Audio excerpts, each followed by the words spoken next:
What is up, everybody? Welcome back. As you saw, one of my New Year's resolutions wasn't really like a New Year's resolution, but just like a resolution that just happened to be on the new year. I just wanted to go through some of the things that I'm doing to take better care of my clothes. I've become an air dryer. I never thought I would be like an air dryer type of person, but it's honestly kind of relaxing to like watch your clothes air dry, if that makes sense. But I've especially been doing it with denim and like more fragile items like vintage tees. I've really never run into problems with like shrinkage or anything like the conventional way of like just throwing it in the dryer on cold, but I don't want to risk it. I'm just air drying my denim and more valuable pieces. The next thing I've been doing is like in between washes, I have started using my steamer a lot more. The one I have is from Conair, which claims that it kills bacteria and stuff like that, but I hope it does, but if it doesn't, it's not that big of a deal. But I really started using my steamer a lot more like in between washes. So think of it as like you wash your clothes once and then you wear them a couple times, but then in between those wears you steam it and you kind of kill the bacteria, the smell. Obviously if it's like something like workout gear, like I'm just gonna wash it. If it's workout gear, like if I sweat through it, I'm not just steaming it. I'm just gonna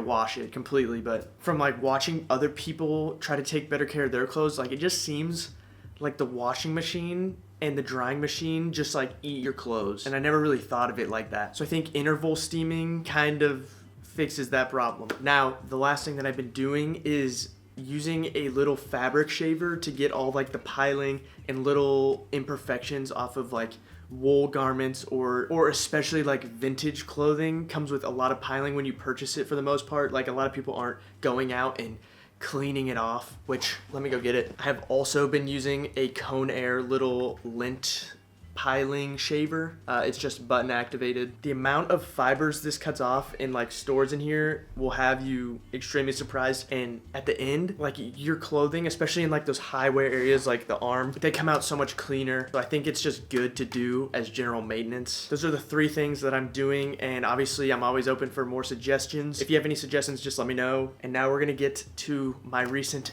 pickups. What is going on, everybody? I hope you guys are all doing well. We are back with another pickups video.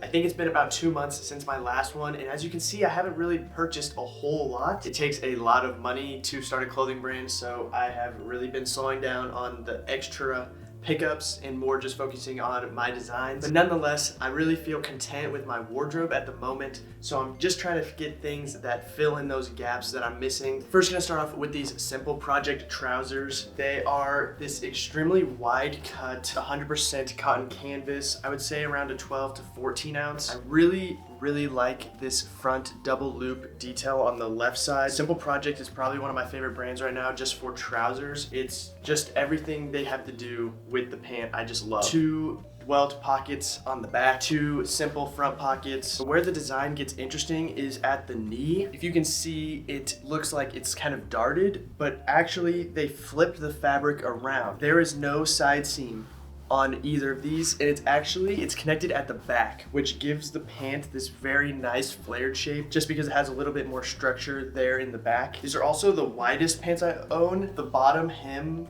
is around 12 inches. Another thing that I really enjoyed that they did was the way they did the front zipper fly. The front zipper fly looks very normal, but actually the stitching comes down a few inches underneath. It just feels really good when you're wearing them. Next up is another pair of Simple Project trousers. I wasn't kidding when I said that they're one of my favorite brands right now. I didn't have like a nicer trouser in my wardrobe since I had been doing a clean out, and these caught my eye. This top part I believe is supposed to almost resemble like underwear because the belt loops are underneath. So if you want to wear these high-waisted, you can, and you can also wear them low-waisted, and you can show off that kind of flipped waistband slash fake underwear, I guess you would call it. At first glance, these pants look very simple. They're made out of 80% poly and 20% rayon, but the seams are completely flipped inside out. They used piping on both sides to really have that clean finish since it is on the outside. Unfortunately, these pants are not reversible. I thought they would be, but they are not. They feature a double front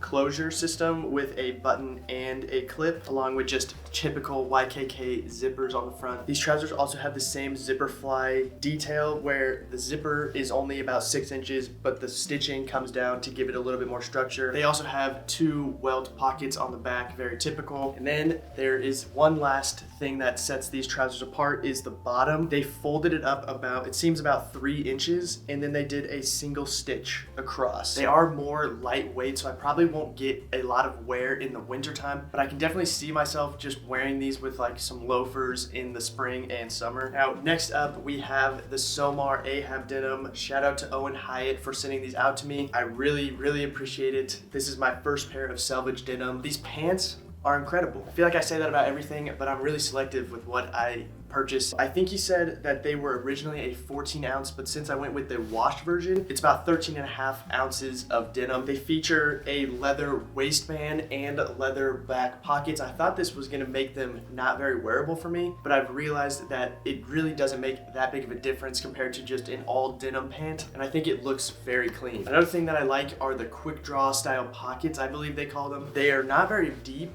but they are very accessible and easy, especially on a flared, more tighter fitting pair of pants. This is very nice. I think when you're buying this pant, you're not only just buying it for the selvage, you're also buying it for the fit, since it is, I feel like it is very hard to come across this good of a flared pant. Even for me, someone with a stockier build, they fit great. I do need to get them hemmed since they are very long on me. They go all the way under my shoes on the tallest platforms that I own. So I need to get them hemmed about 2 or 3 inches. They feature a 5-button fly on the front. Owen, you killed it. I've been wearing these a ton. These are one of the pants that I can wear in winter. They keep me warm, man. They keep me warm. Next thing I have is the final production of the Abyss knit that I created. And I'm not gonna go over too much. I have a whole entire video segment on this sweater, but it's made out of 80% wool, 20% recycled nylon. And there are still a few left on my website if you guys want to go pick one up for yourself. Link is down in the description. Next up, we have this jacket from Mutimer. They were kind enough to send this out. It's made out of 100% cotton, and the jacket is reversible, as I'll show you. It's just a very traditional styled work jacket. I would say a little bit elevated fit compared to if you went out and bought one at like a working man store. It is very good for layering. Like if I have a hoodie under this, it fits great. I went with a size medium, but I could have honestly maybe gone with a size small. This jacket features 2 welt pockets on the front and a button adjusting cuff on the sleeve. It's a very simple piece of clothing, but that's why I like it. Now for the last piece of clothing, it's just this Kylie Jenner set from her new brand Kai. Their PR person had reached out to me, and when a company's that big, if I don't have to post about it and I can still receive the product, I'm gonna do it, guys, come on. It's made out of this 100% cotton. I believe it's French terry, but it looks to be brushed one time. Thought I wasn't gonna like this set, but it's been about -10 the past couple days, and I have been wearing it nonstop. It's very nice, cozy, relaxed fit set. The hoodie is absolutely too big for me, but it is what it is. Now, for accessories, this was supposed to be the final production, but I'm actually switching factories since it has been really disrespectful, and I just don't want to give him my business, to be honest. It's made out of this very thick, nice, full grain leather with metal embellishments of my motif, which is the fish hook. I was really excited to release these, but unfortunately, it seems I'm gonna have to wait again. I've been trying to release this for over a year. Now, second to last is this mohair blend beanie. This is also by me. The production should be finished in about a week. They will come in this color and this color and will retail for around $50, but it's just a very cozy beanie for the winter. I've also had a couple people ask me if it is itchy. I can wear this all day and I won't get itchy.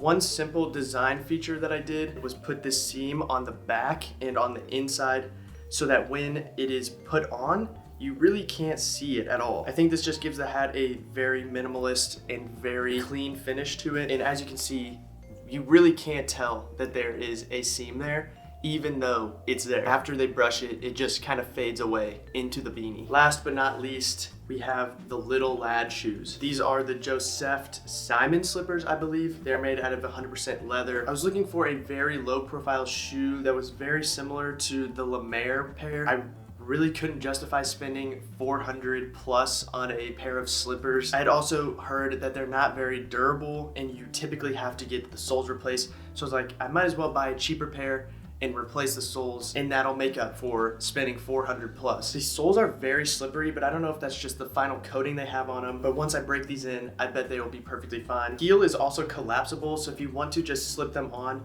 you can do that, although it is harder to keep on when the heel is down. They are very comfy, and this is gonna probably be my springtime shoe. But that's it. Hopefully you guys enjoyed my recent pickups.